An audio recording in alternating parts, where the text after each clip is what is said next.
साडी चोळी लपून नेली, म्हणजे उचलून नेली आणि कडबाच्या झाडावर लपून बसला. का?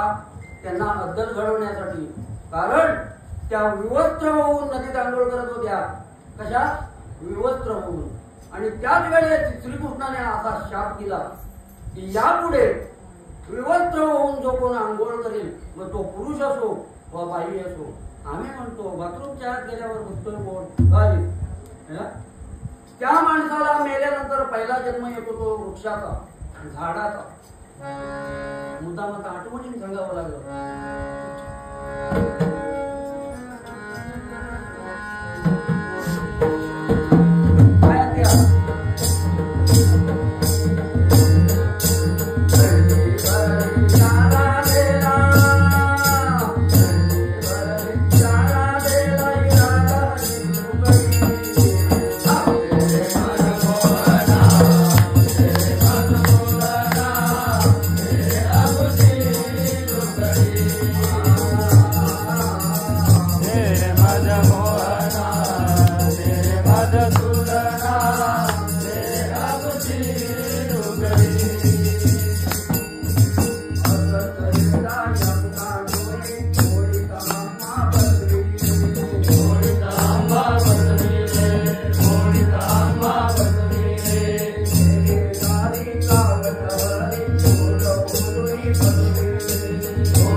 Thank you.